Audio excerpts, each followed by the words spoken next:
So hello friends, मैं आप सबके लिए यूपी होम गार्ड का फुल कंप्लीट सिलेबस लेके आई हूँ। जैसा कि आप सब जानते ही हैं कि अब टाइम ज़्यादा नहीं बचा है, इसीलिए मैं पूरी तरीके से डेडिकेशन के साथ इसको 3 मंथ में आप सबको पूरा कंप्लीट सिलेबस पढ़ा दूँगी। जैसा कि आज मेरा पहला क्लास है जो कि इतिहास से मैं शुरू कर रही हूँ और मैं ऐसा टारगेट बेस्ड लेके चलूँगी कि 4 से 5 दिन में इतिहास कंप्लीट कर लूँ। ऐसे सब सिलेबस धीरे धीरे, जैसे सामान्य विज्ञान हो गया, भूगोल हो गया, जो सब्जेक्ट है सारे 4 से 5 दिन ऐसे टारगेट फिक्स रहेगा और ऐसे ही कंप्लीट करेंगे। आप सब थ्योरी तो पढ़ ही रहे होंगे, लेकिन मैं कुछ ऐसा क्वेश्चंस लाई हूँ जिसमें आप थ्योरी बेस्ड ऑप्शनल रहेगा जो आपके लिए लाभदायक साबित होगा। तो प्लीज़ बने रहिए हमारे वीडियो में। आप सब इसे प्रैक्टिस सेट के तौर पे भी रूटीन में ला सकते हैं अपने, जो कि यकीन मानिए आपके लिए बहुत बेस्ट साबित होगा। तो आज का हमारा टॉपिक है भारतीय इतिहास एवं संस्कृति। इस टॉपिक के अंतर्गत मैं आप सबको प्राचीन इतिहास, मध्यकालीन इतिहास और आधुनिक इतिहास मैं तीनों कंप्लीट कराऊंगी। तो बने रहिए। यूनिट फर्स्ट हम सिंधु घाटी सभ्यता के बारे में पढ़ेंगे। तो पॉइंट नंबर पहला, इतिहास का पिता किसे समझा जाता है?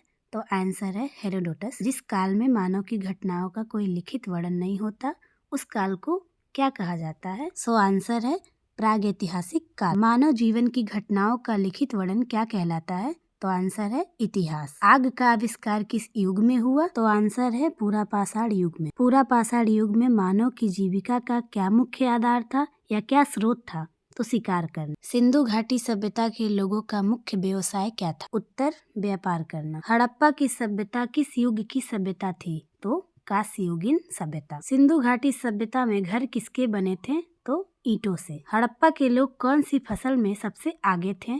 आंसर है कपास। हड़प्पा की सभ्यता की खोज सर्वप्रथम किसने की थी? तो दयाराम साहनी। सिंधु सभ्यता का प्रमुख बंदरगाह कौन सा था? तो लोथल, गुजरात में। सिंधु की घाटी सभ्यता का स्थल कालीबंगा किस प्रदेश में है? तो आप सबको पता ही है, राजस्थान में। हड़प्पा की सभ्यता की खोज किस वर्ष हुई थी? तो 1921 ईस्वी में। हड़प्पा के लोगों की सामाजिक पद्धति कैसी थी? तो उचित समतावादी। नखलिस्तान सिंधु सभ्यता के किस स्थल को कहा गया? तो आंसर है मोहनजोदड़ो। हड़प्पा की सभ्यता में हल से खेत जोतने का साक्ष्य कहाँ मिला? तो आंसर है कालीबंगा। सैंधव सभ्यता की ईंटों का अलंकरण किस स्थान से प्राप्त हुआ? तो आंसर है कालीबंगा। पहिए का आविष्कार किस युग में हुआ? आंसर नवपाषाण युग में। हड़प्पा सभ्यता का प्रचलित नाम कौन सा है? तो सिंधु घाटी की सभ्यता। सिंधु घाटी सभ्यता का काल क्या माना जाता है? तो 2500 ईसा पूर्व से 1750 ईसा पूर्व तक। सिंधु घाटी सभ्यता में सर्वप्रथम घोड़े के अवशेष कहाँ मिले?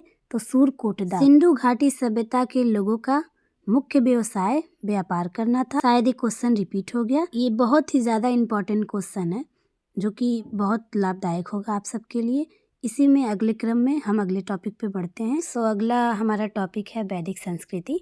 मैंने जैसा आप सबसे कहा है कि मैं कम समय में इसको 4 से 5 दिन में सारा इतिहास कंप्लीट करा दूंगी। जितने भी मोस्ट इम्पॉर्टेंट क्वेश्चंस होंगे मैं सारा कंप्लीट कराऊंगी। सो इसीलिए मैं बहुत सारा टॉपिक को तो नहीं, लेकिन 2-3 टॉपिक लेके चलूंगी एक दिन में, एक वीडियो में। और वीडियो भी कोई ज़्यादा बड़ा नहीं होगा, शॉर्ट में ही बनाऊंगी जिससे आपको पढ़ने में भी आसानी होगी। मैं अपने वॉइस को इसलिए स्लो रख रही हूँ क्योंकि सबकी अपनी अपनी कैपेसिटी होती है समझने की।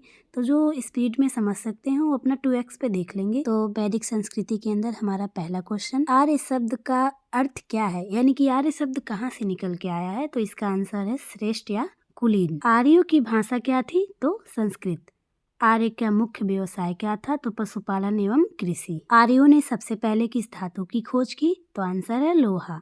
वेदों की संख्या कितनी है? तो आंसर है 4। उत्तर वैदिक काल के वेद विरोधी एवं ब्राह्मण विरोधी धार्मिक अध्यापकों को क्या कहा जाता था? तो आंसर है श्रमण। वैदिक गणित का महत्वपूर्ण अंग क्या है? तो आंसर है शुल्ब सूत्र। सबसे प्राचीन वेद कौन सा है? ऋग्वेद।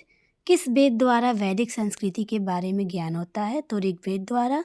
भारत के राज चिन्ह में लिखा सत्य में जयते किस उपनिषद से लिया गया है? So answer will be Mundak Upanishad. भारतीय संगीत का आदि ग्रंथ किस वेद को कहा जाता है? तो सामवेद को। प्रथम विधि निर्माता कौन है? मनु। मनुस्मृति की रचना किसने की? मनु ने। कृष्ण भक्ति का प्रथम एवं प्रधान ग्रंथ कौन सा माना जाता है? तो श्रीमद् भगवत गीता। ऋग्वेद में संपत्ति का मुख्य रूप क्या है? तो गौधन। पुराणों की कितनी संख्या है? तो 18 पुराण है, आप सब जानते। वैदिक धर्म का मुख्य लक्षण किसकी उपासना करना था? तो वो प्रकृतिवादी थे और प्रकृति की पूजा उपासना करते थे। किस देवता के लिए ऋग्वेद में पुरंदर शब्द का प्रयोग हुआ है? तो इंद्र के लिए। शुल्ब सूत्र किस विषय से संबंधित है? तो ज्यामिति से। अस्तो मा सद्गमय कहाँ से लिया गया है? तो ऋग्वेद से। सो गाइस, आज का हमारा टॉपिक यहीं पे कंप्लीट होता है और मैं ऐसे ही हर टॉपिक की वीडियो बनाती रहूँगी जिसमें ऑप्शनल बेस्ड भी क्वेश्चन मैं रखूँगी पहले इसको कंप्लीट कराने के बाद। अगर वीडियो अच्छा लगा हो तो चैनल को सब्सक्राइब करें और सपोर्ट करें। Thanks for watching this video. हमारा अगला टॉपिक महाजनपद काल होगा और उसके अलावा मौर्य काल भी हो सकता है क्योंकि वो बहुत बड़ा सिलेबस है।